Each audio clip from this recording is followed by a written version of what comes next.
Bonsoir à tous, bienvenue à ce deuxième saut du Kujin. Petite remarque pour s'échauffer. Hmm, le Qigong, pour ceux qui ont oublié que ça existait durant ces 2 semaines, très important, en tout cas fortement recommandé de faire du Qigong avant le Kujin.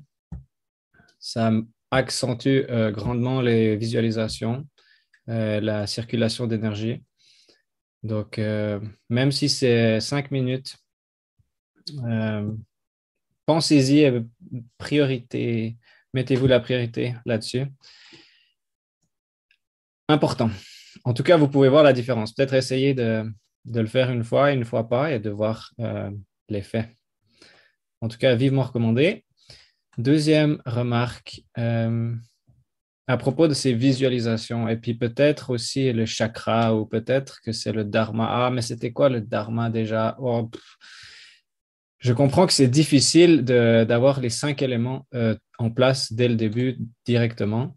Donc, vous inquiétez pas. Euh, Personnellement, c'est que très tard dans ma pratique que j'ai ajouté les visualisations. C'était quelque chose que j'avais mis un peu de côté. Et j'ai pu découvrir de belles choses dans le Kujin sans les visualisations. Je trouve que ça amène quelque chose en les ayant, maintenant que j'ai incorporé ça aussi. Mais j'ai beaucoup pratiqué le Kujin sans visualisation.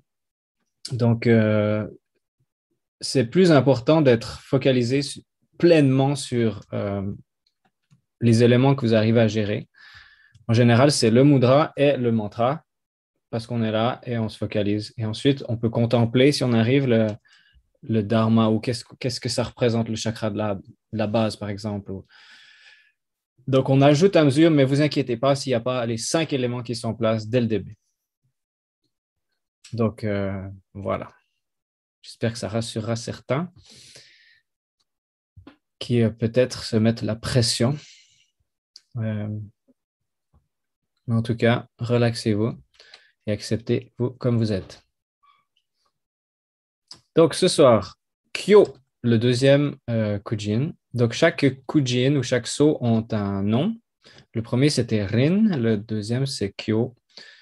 Et, euh, et on peut aussi utiliser ces mots en japonais c'est un vrai mot japonais. On peut aussi faire, quand on va faire à la fin de la série, on peut faire la série comme ça. Rin, Kyo, To, en disant les noms, si on veut. Ou bien on peut faire en disant les mantras. Om Vajramanataya Swaha, Om Mishanaya Yantraya Swaha, Om Jitarashi, etc., etc. Donc, ça peut être quelque chose aussi d'utile de se rappeler ces noms et de les utiliser, qui font partie du sceau. Voilà. Donc, Kyo, qu'est-ce que ça veut dire Kyo en japonais? Ça veut dire les troupes, ou le soldat, les soldats ou les troupes. Donc, ça, c'est la traduction littérale. Dans notre situation, qu'est-ce que ça vient faire là-dedans, les troupes? Il faut se rappeler euh, que le Kujin a traversé les âges grâce à euh, les sports de combat et les guerres également. Donc, dans un contexte de guerre, les troupes, qu'est-ce que c'est les troupes? C'est ce dont un général peut utiliser. C'est ce qu'il a à sa disposition pour manœuvrer, pour agir, pour influencer son royaume, pour gagner des combats et tout ça, tout ça. Donc, si on reprend ça pour nous, qu'est-ce que c'est? C'est ce qu'on a à disposition, c'est nos outils, c'est c'est ce qu'on utilise de façon concrète, mais aussi de façon inconsciente, nos schémas, comment on utilise, on obtient ce qu'on veut dans la vie, euh, qui sont de bonnes choses et aussi de mauvaises choses. Je veux dire par là que c'est bien d'obtenir ce qu'on veut. Il y a des façons d'intelligence d'interagir et de dire, ah, j'arrive à survivre, j'ai de ce dont j'ai besoin émotionnellement, physiquement. Et il y a aussi l'ego qui a cette habileté à manipuler pour avoir ce qu'il veut. Et c'est aussi ça des outils qu'on utilise, des schémas qu'on a, c'est aussi les moyens qu'on a d'obtenir, les moyens qu'on a d'agir. Donc, il y a aussi ça, ce concept là-dedans dans Kyo, dans ces troupes. quels sont les moyens qu'on a à disposition. Donc, ça va être ça un peu le thème du soir. Comment on agit dans la vie et quelles conséquences ça a d'utiliser nos outils, d'utiliser nos troupes, nos moyens. Voilà, on va commencer directement par le mantra ce soir. Je vais copier ça dans le chat. Hop, hop. Om Ishanaya Yantraya Swaha. Donc, Om, comme d'hab. Isha, ça veut dire approprié ou diligent ou rigoureux. Et Naya, c'est le chemin. Le chemin, ça peut être vu comme le chemin qu'on emprunte, ça peut aussi être la façon dont on se comporte, donc le comportement. Donc, Ishanaya, on peut résumer ça par un comportement approprié ou se comporter de la bonne façon. Ishanaya, Yantra, ça veut dire l'outil. Donc, et puis le ya, c'est la grammaire qui se réfère à ce qu'on a dit avant. Donc, l'outil d'un bon comportement. Donc, on voit déjà le lien avec ces troupes, avec les outils qu'on utilise, et on va vouloir les utiliser, ces moyens, de la meilleure façon possible. Ishanaya, Yantraya. Dans le yantra, un outil, c'est quelque chose qu'on utilise. C'est quelque chose qui se réfère à une action. C'est quelque chose qu'on utilise pour avoir un effet. Donc, que ce comportement ait le meilleur effet possible. Ishanaya, Yantraya. Le swaha à la fin, on le connaît déjà du mantra précédent, qui nous invite à une attitude de respect et de rendre grâce, de dire ce concept-là, j'ai envie c'est quelque chose de sacré, je vais l'étudier, je le prends au sérieux. Swaha. Voilà. Om Ishanaya Yantraya Swaha. En poussant un petit peu, Ishanaya, la bonne manière de faire les choses, on pourrait dire, c'est de maîtriser son monde, maîtriser l'outil qu'on a. Donc, c'est utiliser des outils avec maîtrise, de maîtriser son sujet. Donc, il y a aussi cet aspect-là de faire les choses de manière avec expertise. Se perfectionner. Ishanaya. Voilà. Donc, vous pouvez le dire à haute voix peut-être. Om Ishanaya Yantraya Swaha. Encore une fois. Om Ishanaya Yantraya Swaha. Très bien. On va le réciter tous ensemble quand on va pratiquer tout à l'heure. C'est bien de l'avoir déjà un peu en bouche.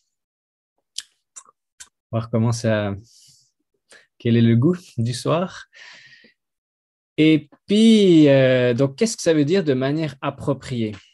Donc, parce que si je demande à Françoise ou si je demande à Nathalie quelle est la bonne façon de se comporter dans la vie, elles vont les deux nous donner une réponse différente. Donc, chaque personne aura sa vision de qu'est-ce que c'est la bonne manière de se comporter. Alors, qu'est-ce que ça veut dire, ça, la bonne manière?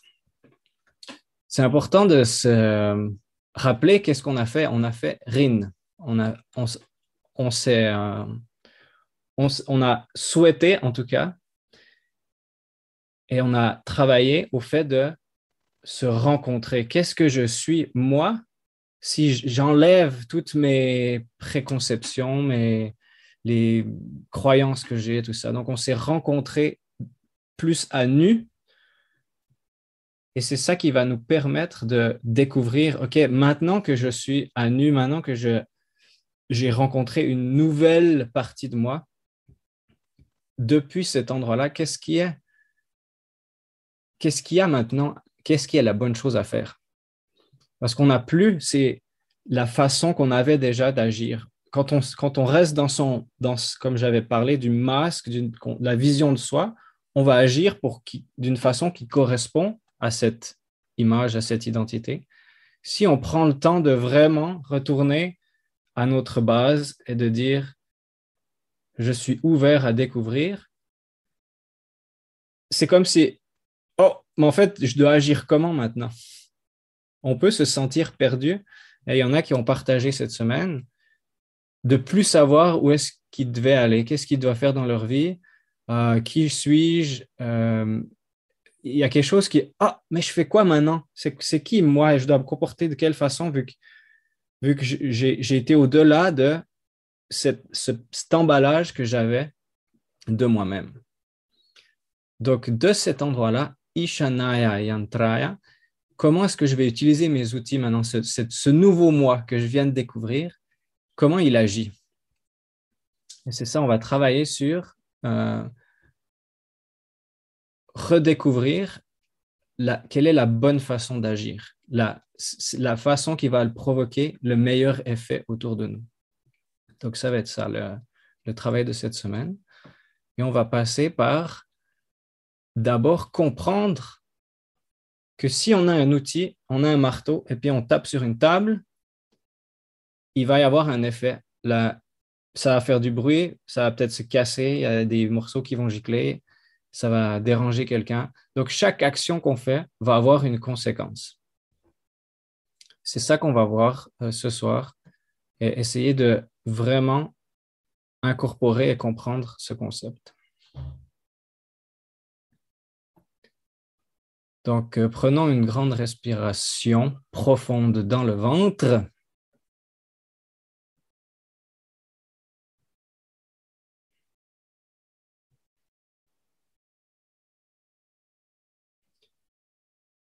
Donc, simplement contempler que quand vous sortez de chez vous et que vous prenez le bus ou vous prenez votre voiture, vous allez déjà influencer le monde. Mais simplement de monter dans le bus, il y a le chauffeur, déjà il a dû s'arrêter à l'arrêt de bus. Il doit peut-être vous donner de la monnaie. Si vous achetez un billet, vous devez trouver une place dans le bus, ça fait que cette place, elle sera plus disponible à quelqu'un d'autre. Donc, rien que de monter dans un bus, imaginez déjà toutes les conséquences que ça a.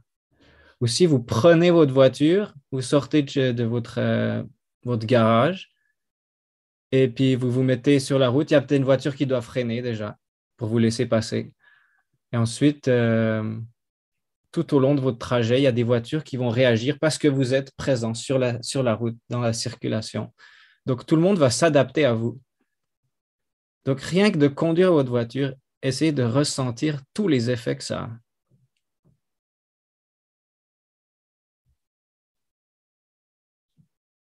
Il y en a qui devront attendre plus longtemps à cause de vous. Si vous allez faire le plein, vous allez prendre la place à la station-service. Si vous allez vous acheter quelque chose au petit magasin, le gars du comptoir va devoir vous dire bonjour, sourire, dire merci, au revoir, bonne journée. Vous aurez été un événement dans sa vie.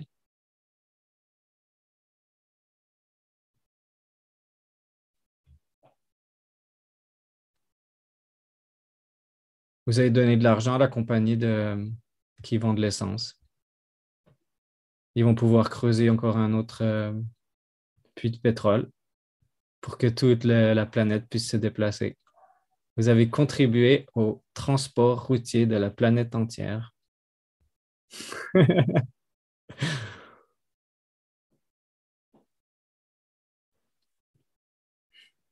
Et tout ce que vous faites a une conséquence. Quand vous parlez à des gens, ça va réveiller des émotions en eux.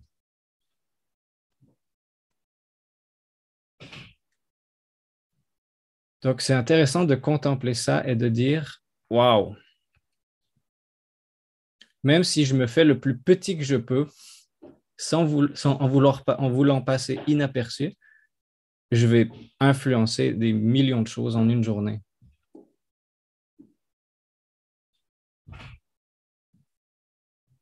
Donc, quand on devient conscient de ça, on a envie également de dire, waouh, ben, au moins, je vais essayer d'influencer du mieux que je peux pour pas amener plus de souffrance dans le monde que de bonheur.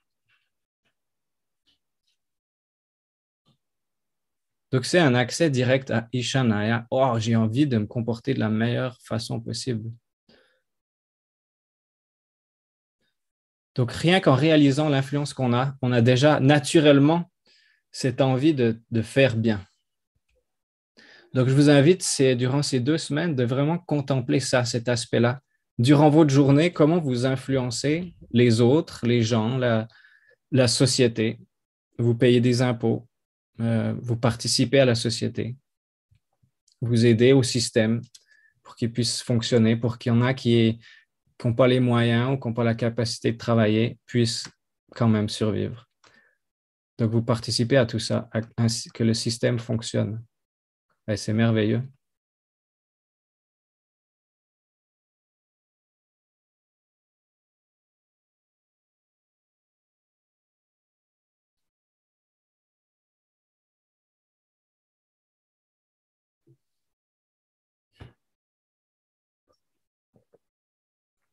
Donc, imaginez maintenant que vous faites une action qui amène de la souffrance à quelqu'un parce qu'on essaye de faire de son mieux, mais des fois, on va dire un commentaire, faire un commentaire ou dire quelque chose euh, où on va simplement être pris par une charge émotionnelle qui va nous pousser à être en colère et on va dire quelque chose qu'on n'aurait pas forcément eu envie de dire. Donc, réalisons maintenant, simplement en contemplant ensemble, l'effet négatif qu'on peut aussi avoir. Quand on se met en colère, on n'amène plus tellement de bonheur aux autres. Est-ce qu'on est d'accord? On n'est plus tellement productif et on ne cherche pas vraiment des solutions. On a envie de se libérer de cette souffrance qui est en nous. On a envie de la, la dégueuler sur quelqu'un d'autre parce que ça fait trop mal à l'intérieur de nous. Donc, contemplez également toutes les fois où, sans vouloir vraiment, vous avez produit de la souffrance. Des petites souffrances, des fois des plus grandes.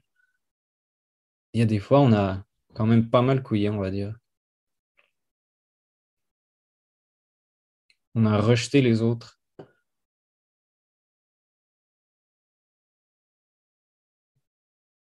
en disant qu'ils ne sont pas assez bons pour nous ou qu'ils ne méritent pas notre attention, notre amour. On rejette les gens et ça leur a fait mal.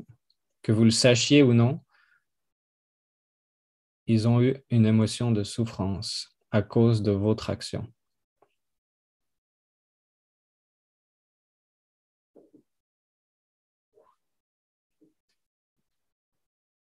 Donc, le but, c'est simplement de voir cette mécanique. C'est de ressentir qu'est-ce que ça fait d'avoir autant de pouvoir sur les autres qu'on peut leur imposer de la souffrance comme ça.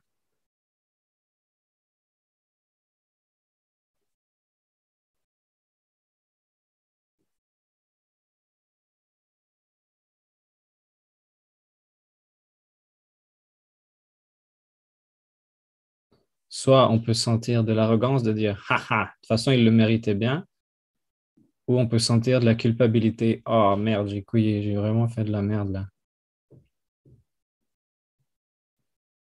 Donc, ressentez dans votre abdomen qu'est-ce qui est réveillé.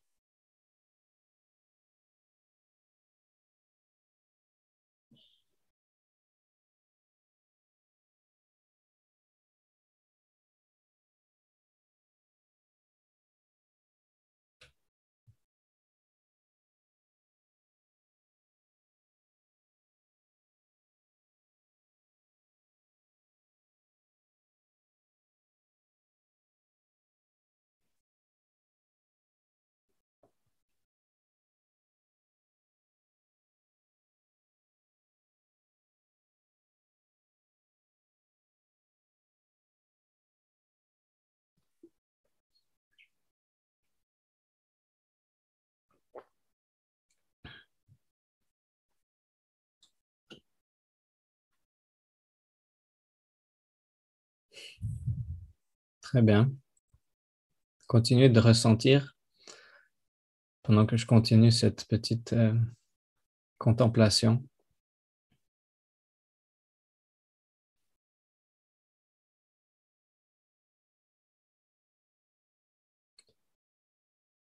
Et demandez-vous, est-ce que vous avez voulu faire imposer cette souffrance? Est-ce que c'est quelque chose, c'était ça que vous vouliez? Est-ce que c'était le résultat que vous avez envie d'obtenir?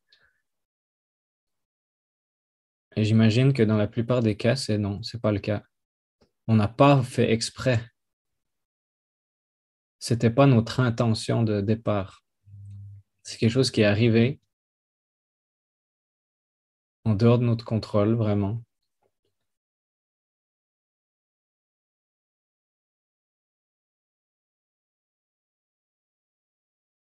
Donc, c'est pas vraiment de notre faute.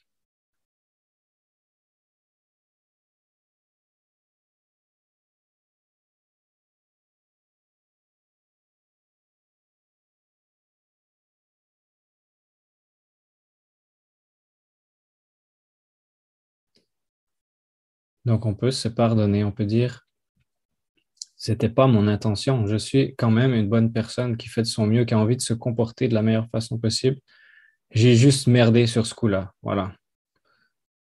Je me pardonne.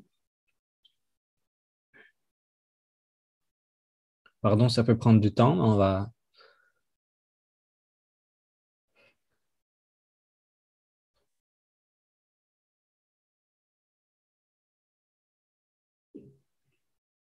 On va continuer.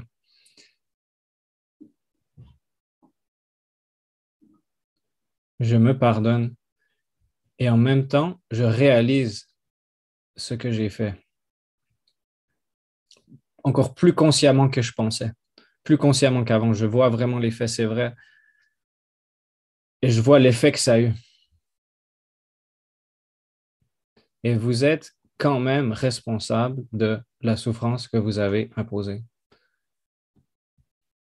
Le travail d'observation, le travail de pardon est, est très bien, est nécessaire.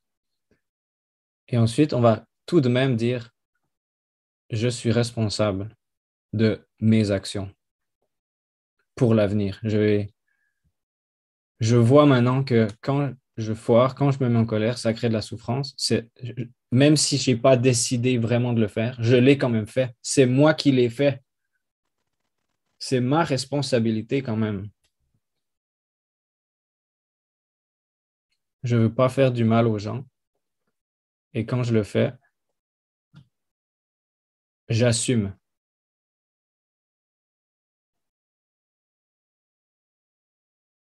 J'assume mes actes.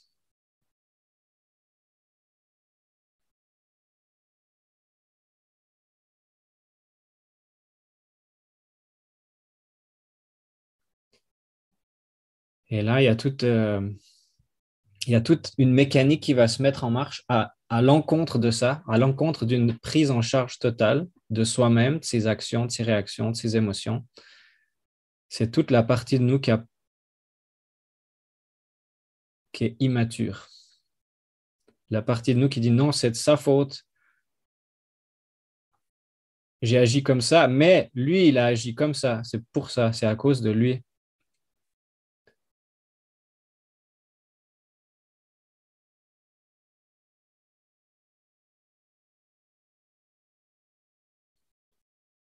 Ou alors de justifier ou de minimiser, ah, mais ça l'a pas vraiment blessé, il a l'habitude. Ou n'importe quelle excuse qu'on pourra se dire.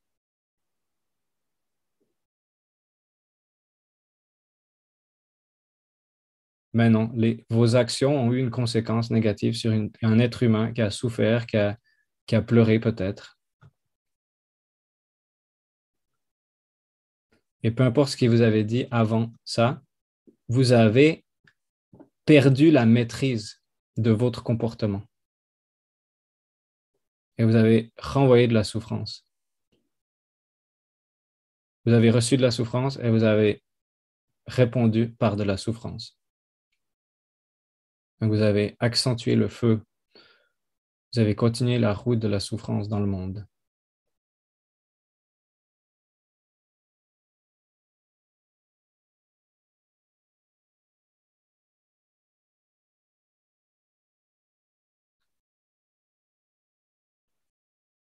Et j'imagine que la plupart d'entre vous aspirent à casser ces roues de souffrance, à envie de recevoir ou amener plus de bonheur dans le monde que de souffrance.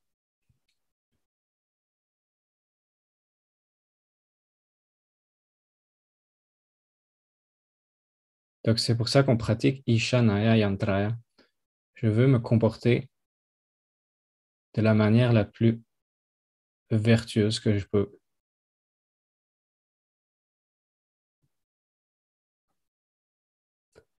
Et ça passe par être responsable de ses actes. Quand on, quand on, quand on couille, quand il y a quelque chose qui se passe mal, de reprendre, de ramener à soi. C'est moi qui agis de cette façon-là. Voilà. J'assume. Et maintenant, s'il y a une situation de la vie de tous les jours où il y a quelqu'un qui, euh, qui vous coupe la route, on va dire, un exemple tout con. On aura aussi ce réflexe de dire, ah, mais quel con celui-là, ah, il m'a passé devant, ça fait que je dois freiner, et puis après, il roule lentement, ça me fait chier, machin. On a toute une série d'expériences négatives qui se passent en nous, et on va dire, c'est à cause de lui, c'est ce connard qui a provoqué ces émotions en moi.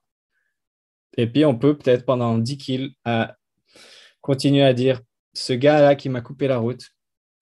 Et puis après, on est en retard, et puis après, on est encore plus en colère contre ce gars qui a coupé la route.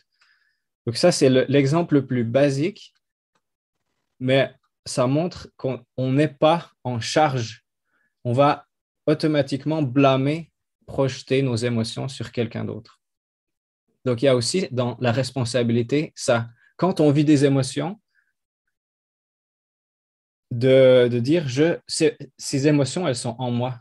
Les gens, ils ont théoriquement, peut-être qu'il avait une bonne raison de se rabattre, peut-être qu'il a sauvé la vie de quelqu'un d'autre, on ne sait pas.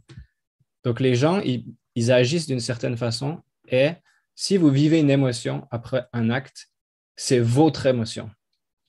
Et ça, c'est une leçon difficile à accepter. Tout ce que vous vivez, c'est votre émotion. Si c'est quelqu'un qui vous l'a provoqué, cette émotion, on s'en fout. Vous l'avez en vous maintenant. Elle est dans votre ventre, elle n'est pas dans son ventre. Donc maintenant, c'est trop tard, elle vous appartient. Souvent, on essaye de s'en débarrasser en disant c'est de sa faute. Puis après, on en parle à quelqu'un d'autre et on dit ah, mais tu sais pas ce qu'il m'a fait, blablabla, blablabla. Parce qu'on a envie de s'en débarrasser, de dire ah, mais c'est lui qui me l'a donné, donc je veux la redonner à quelqu'un d'autre. Qui c'est qui la veut, cette émotion? Donc, c'est pas la bonne attitude. Et c'est ça qu'on apprend dans la responsabilité. Maintenant, c'est mon émotion. Peut-être tout ce qui s'est passé, c'est injuste. Peut-être que il n'avait pas le droit, elle n'avait pas le droit, elle a agi d'une façon vicieuse. Peu importe ce qui s'est passé, même les pires situations de la vie, les pires expériences qu'on peut vivre. Euh, Maintenant, l'émotion qu'on vit, qui est reliée à cette expérience, elle est en nous. L'expérience, elle est passée, c'est fini. C'est un événement qui n'existe plus. Vous êtes là avec votre émotion. Et c'est là le travail d'une personne qui aspire à être sainte, de dire, je ne vais pas refouler mes émotions sur quelqu'un d'autre, je vais l'accepter en moi et prendre ma responsabilité. OK, peu importe comment cette émotion est arrivée, maintenant c'est la mienne, c'est mon travail, c'est à moi de faire ce qu'il y a à faire, de me comporter de la façon où je vais prendre soin de ça, je vais gérer ça et je vais couper cette chaîne de karma, je vais couper cette chaîne de souffrance au lieu de continuer et de faire souffrir quelqu'un d'autre. Et ça, c'est dur à accepter dans les situations où il y a de la souffrance qui a l'impression qu'elle tombe du ciel. On va dire, mais c'est pas de ma faute. Ça me tombe dessus comme ça, mais d'avoir le courage de dire, peu importe comment c'est arrivé, maintenant c'est à moi. Cette émotion, je m'en occupe. Je vais la ressentir. Et on a les outils, on fait de l'intégration émotionnelle. Donc ça, c'est l'étape nécessaire pour pouvoir faire de l'intégration émotionnelle, c'est d'accepter, de dire, je prends ça en charge. OK.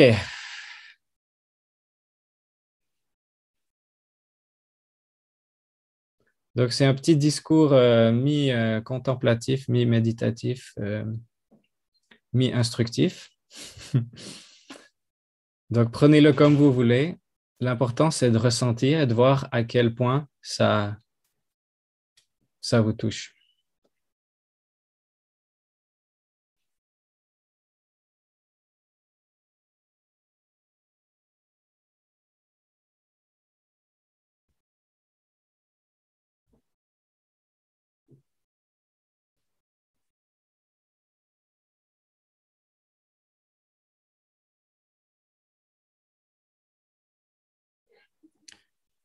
On peut aller encore un pas supplémentaire, faire un pas supplémentaire, on dit.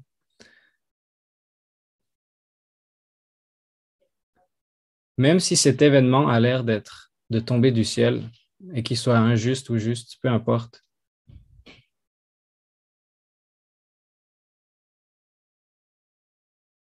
Vous allez choisir comment vous allez gérer cet événement-là. Et quoi qu'il arrive, vous allez grandir. Soit vous allez devenir plus fort, vous aurez traversé une souffrance intense, vous allez devenir fort émotionnellement. Soit vous allez gagner en responsabilité si vous prenez les rênes de votre état émotionnel, des situations de la vie qu'on est perturbé. Donc au final, il y a une partie de vous qui a voulu traverser cette expérience.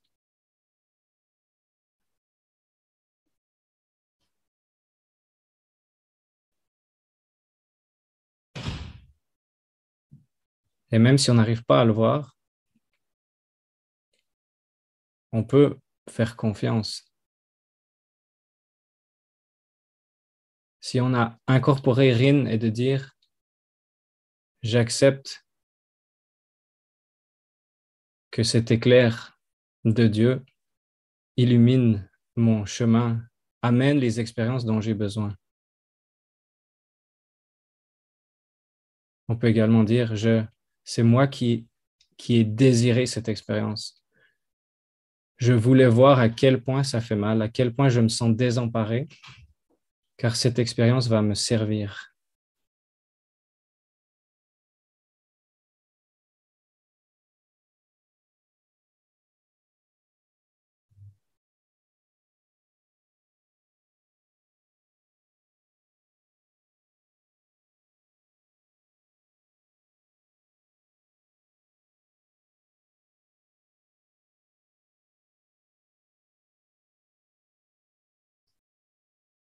Vous êtes le créateur de vos expériences.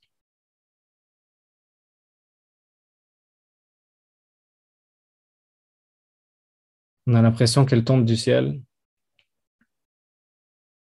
mais elle nous correspond.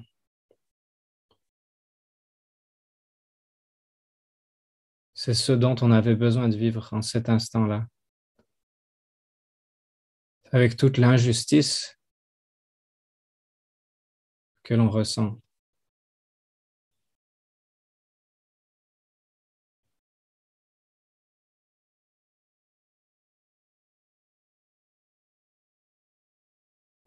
C'est injuste. Ça ne devait pas arriver à moi, ça ne devait pas arriver comme ça. On se bat contre les faits. Et encore une fois, les faits sont passés. Vous allez décider comment vous allez gérer l'émotion qui est en vous maintenant. C'est votre paquet, votre bagage à porter.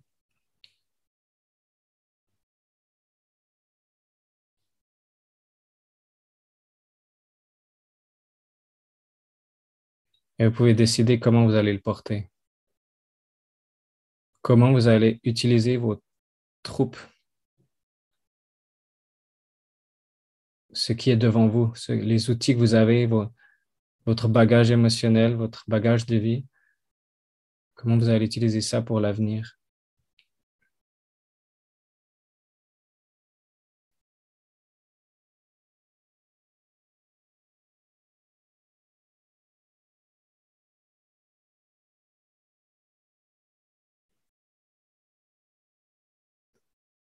Et la première étape, c'est de dire, j'accepte que c'est mon bagage.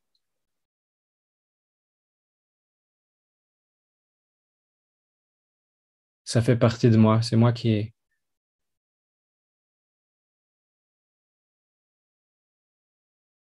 l'ai maintenant.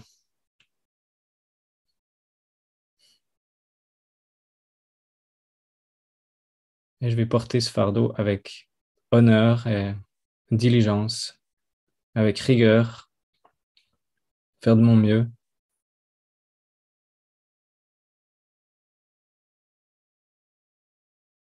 et grandir, être mature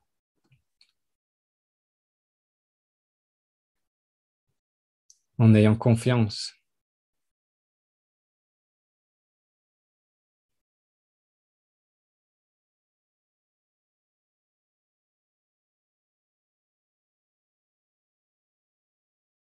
Confiance que tout est pour le mieux.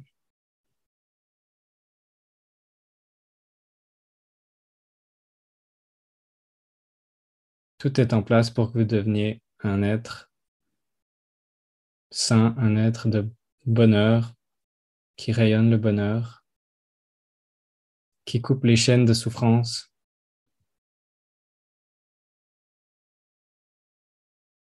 Vous pouvez avoir confiance en vous-même, en l'avenir, au karma, à l'univers.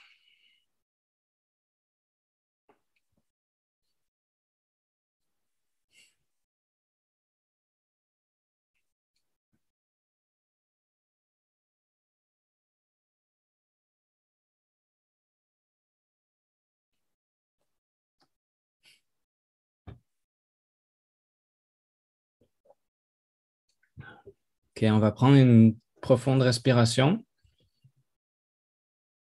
avec son vocal. Ah, fait un son quand on expire. Encore une fois. Ah, très bien, très bien.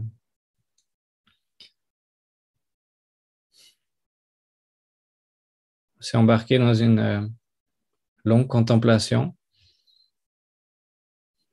On a touché à plusieurs aspects de Kyo, de responsabilité, de voir la mécanique du monde, de nos actions, des conséquences que ça a, et ensuite d'avoir le courage de ramener à soi ces émotions qu'on vit, qu'on a envie de blâmer, qu'on a envie de projeter.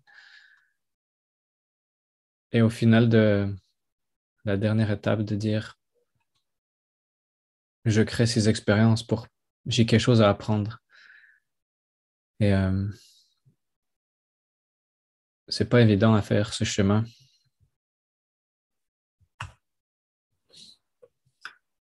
Ok, donc on va parler un peu de la technique de Kyo. Donc,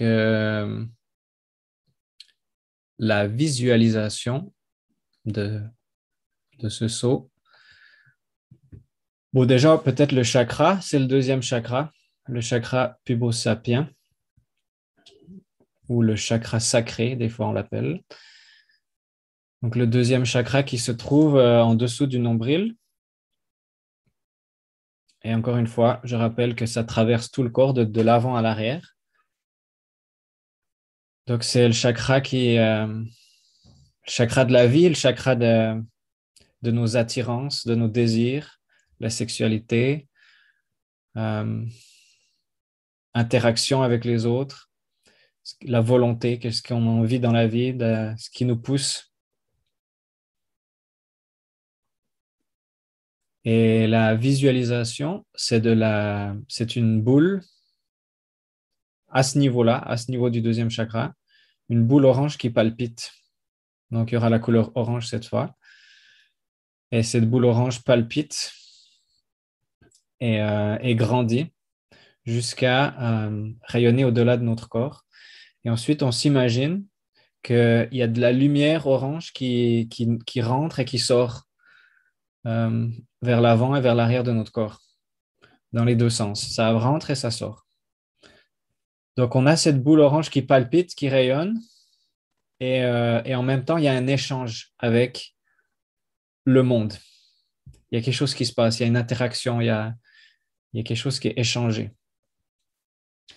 Et encore une fois, ça correspond bien à tout ce dont on a parlé. Il y a des événements qui se passent, ça produit des émotions. On a des émotions, on produit des choses dans le monde. Donc, ça reflète bien ça, cette mécanique d'échange entre nous, ce qu'on vit, ce qu'on a en nous et ce qui se passe dans le monde et aussi l'effet que l'un a sur l'autre. Donc, visualisez vraiment cette lumière orange qui rentre et qui sort devant, derrière aussi, qui vient de derrière parce que des fois, quand ça vient de derrière, c'est ce qu'on ne voit pas, c'est notre inconscient. Donc, des fois, il y a des événements, des émotions qu'on vit en nous, et puis on ne sait pas d'où elles sont arrivées. Donc, c'est comme si elles sont arrivées par la porte de derrière. Donc, visualisez vraiment cette lumière orange qui rentre et qui sort. Donc, il y a aussi la boule qui palpite. Vous pouvez un peu alterner les deux si c'est trop compliqué de faire les deux ensemble. Moi, j'aime bien cette lumière qui sort et qui rentre. Si vous êtes agile et que vous pouvez maintenir la boule rouge qui était à la chakra de la base, vous êtes les bienvenus.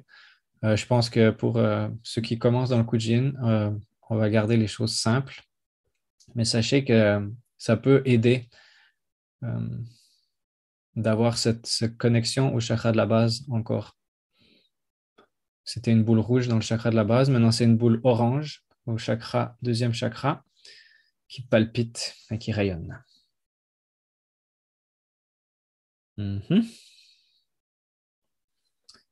Le mudra. Je crois que j'avais un truc.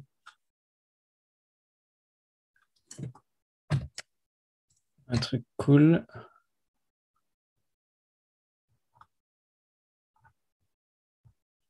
Ah, j'avais marqué ça quelque part d'autre. Donc, le mudra. Je propose qu'on commence par faire le mudra de Rin.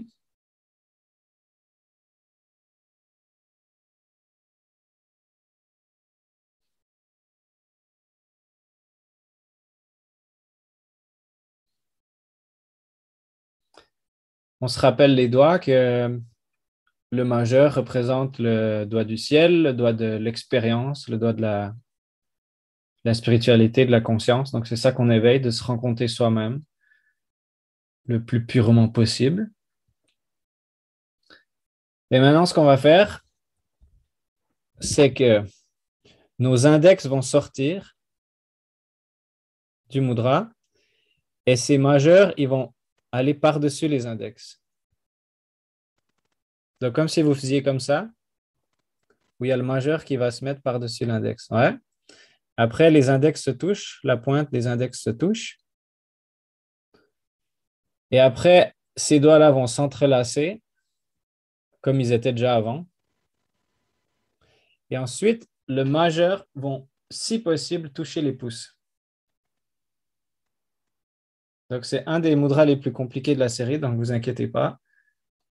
Donc, si vous arrivez à toucher les pouces, c'est bien. Si vous n'arrivez pas, faites simplement qu'ils pointent les uns vers les autres. Et ne forcez pas, restez les doigts relaxés et faites du mieux que vous pouvez. Donc, si on part de Rin, on va voir que ce qu'on a découvert avec ses doigts en l'air, le nouveau nous, il va passer par-dessus le doigt du feu, Donc, le doigt de l'action. Le feu, c'est le doigt ça représente nos actions, l'effet qu'on a, la radiance, le feu qui radie, qui rayonne. Donc, c'est ce on va agir, hop, ce qu'on fait dans le monde, et on va prendre tout ce qu'on a découvert, on va envelopper ses doigts, c'est ça le symbole, et on va le ramener à la terre, on va le ramener à soi, à nous-mêmes de manière concrète. Donc, on a ce mouvement de ramener à soi dont on a parlé également dans le mudra. Et on a toujours l'index qui pointe. Donc, on est en interaction. On a ce sentiment il y a quelque chose qui part de nous. Comment est-ce que j'agis? Quel est l'effet que j'ai avec mon doigt du feu, le doigt aussi de la vie et de l'action. Ensuite, le symbole pour l'annulaire et l'auriculaire, c'est on garde nos sentiments à l'intérieur de nous et et le doigt du vent, de l'air, également à l'intérieur. Donc, ils ne sont pas actifs, ils sont passifs. Donc, on va se focaliser sur les 3 premiers doigts.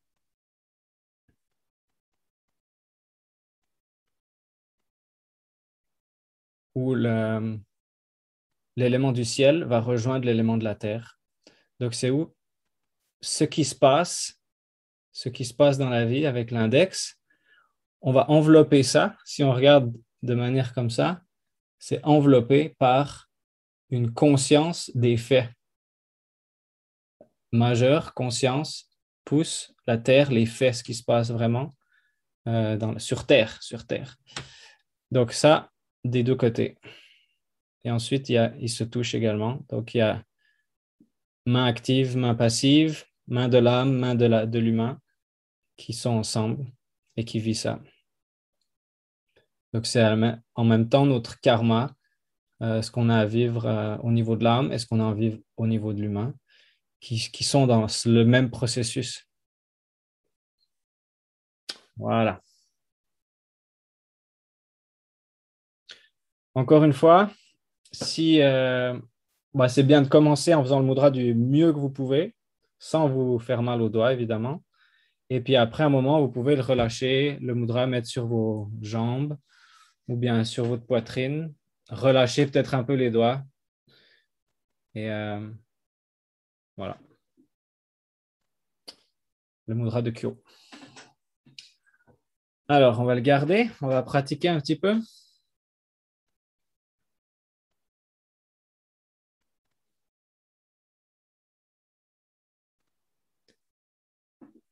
Om Ishanaya Yantraya Swaha.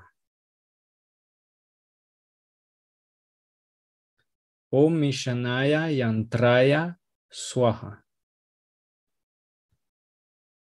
Om Ishanaya Yantraya Swaha. Om Ishanaya Yantraya Swaha. Je rappelle la signification Ishanaya, de maîtriser son sujet, de maîtriser ses actions. Isha, diligent.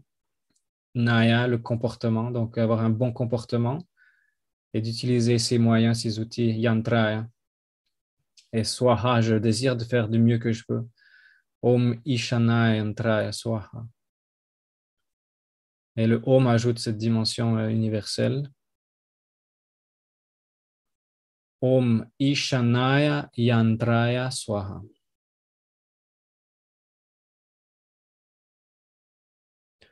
Om Ishanaya Yantraya Swaha. Om Ishanaya Yantraya Swaha. Et on peut ajouter le chakra peut-être. Donc le 2e chakra, en dessous du nombril, traverse votre corps de l'avant à l'arrière.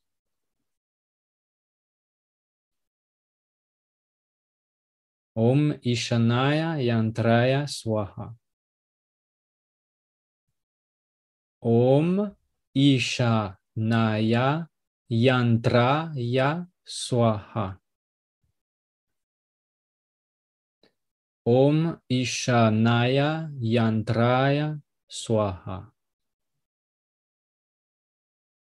Om Ishanaya yantraya swaha. Om Ishanaya yantraya swaha. Om Ishanaya yantraya swaha. Om Ishanaya yantraya swaha. Om Ishanaya yantraya swaha. Ok, on essaie d'ajouter la visualisation. Donc, une boule orange qui palpite au milieu du chakra de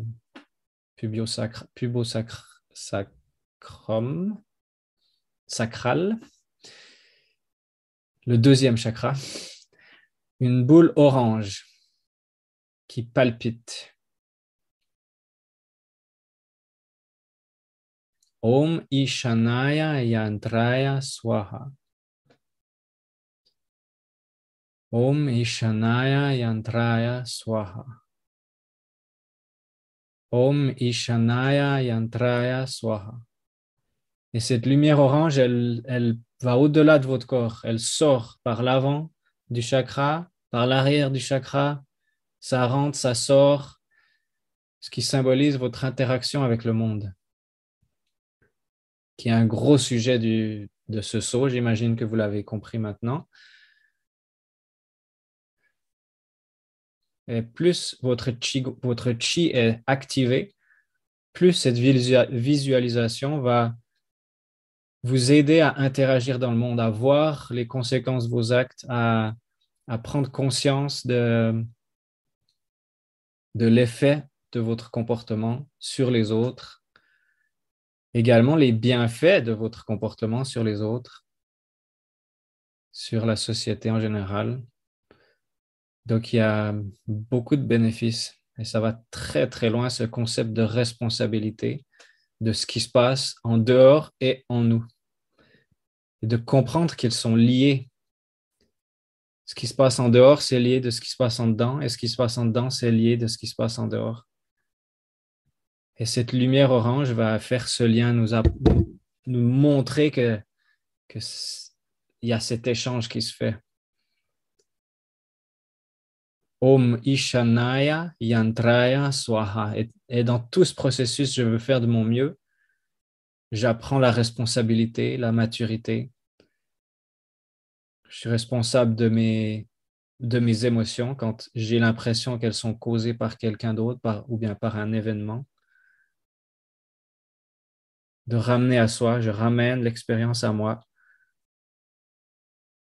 J'accepte que ça fait partie de moi maintenant, partie de ma vie. Et je veux gérer ça de la meilleure façon possible. Om Ishanaya yantraya swaha. Om Ishanaya yantraya swaha. Om Ishanaya yantraya swaha. Om Ishanaya yantraya swaha. Om Ishanaya yantraya swaha. Om Ishanaya yantraya swaha. Om Ishanaya yantraya swaha. Om Ishanaya yantraya swaha. Om Ishanaya yantraya swaha. Et vous ressentez le mudra, vos doigts qui se touchent à l'intérieur. Les doigts se touchent aussi à l'intérieur.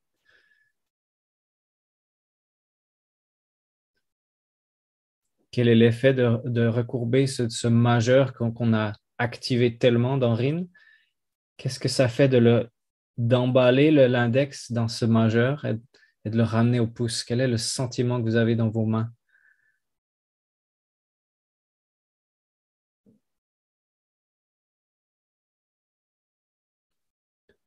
Om Ishanaya yantraya swaha.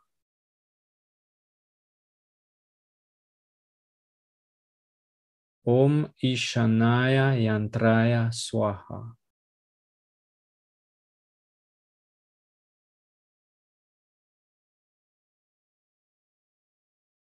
Om Ishanaya Yantraya Swaha.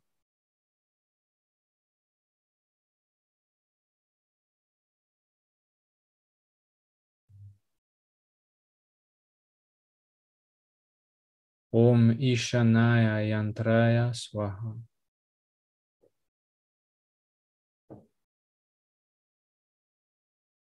Om Ishanaya Yantraya Swaha. On contemple.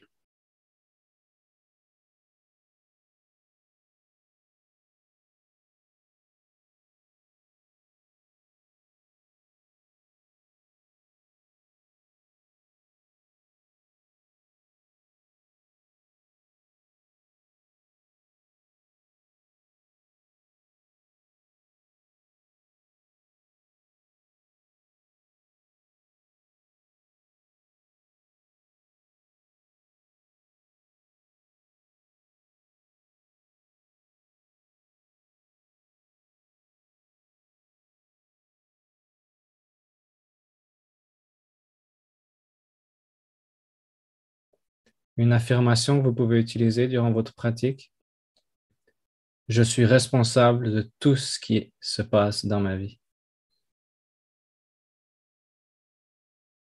Je suis responsable de tout ce qui arrive, tout ce qui m'arrive, tout ce qui se passe. Je suis responsable de tout ce qui se passe dans ma vie. Je suis le maître de ma vie. Om Ishanaya Yantraya Swaha.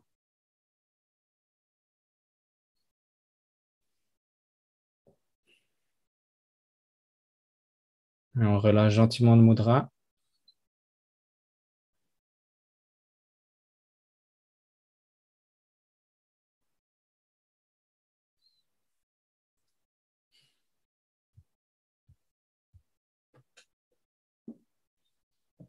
Très bien, très bien. Donc, on a tous les éléments maintenant en place.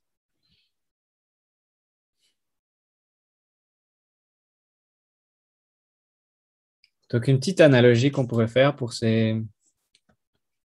disons, ces trois premiers sauts. Si on considère notre être, c'est une maison. Donc, dans Rin, on va avoir un éclair, l'éclair qui va connecter le ciel et la terre, qui va frapper la base de la maison. Et on va contempler ça. Qu'est-ce qui est à la base? De quoi elle est faite, cette maison? Comment elle est? Et ensuite, cet éclair va illuminer de nouvelles pièces dans cette maison. Et on va voir tout ce qu'il y a, des choses qu'on n'avait pas vues dans cette maison. C'est nous, hein? Il y a des pièces qui vont être illuminées. On va voir des choses, des pièces avec des objets qui sont sympas. Il y a des objets qui sont peut-être moches, ou il y a des trucs qu'on n'a pas envie de voir. Il y a des trucs qui sont dégoûtants. Il y a des pièces qui sont merveilleuses. Donc, on va voir de nouvelles choses. Et dans Kyo, c'est l'étape où on va dire, tous ces objets m'appartiennent. Ils sont dans ma maison. Je suis le propriétaire de cette maison. Donc, toutes les pièces, tous ces objets, tout ce que j'ai découvert, tout ce qui s'est révélé dans l'étape Rin, que ce soit des choses laides ou des choses belles, elles sont dans ma maison. C'est moi qui j'ai le papier qui dit que je suis le propriétaire. Donc, voilà. C'est cette étape d'accepter que ça fait partie de nous. Et après, on va voir dans la troisième étape où on va faire le ménage. On va faire de l'intégration émotionnelle, on va prendre soin, on va nettoyer. Donc, c'est un bon début, une belle mise en bouche où ces trois premières étapes nous révèlent des choses sur nous et nous emmènent sur le chemin. Donc, voilà pour ce saut numéro 3. Merci de votre attention.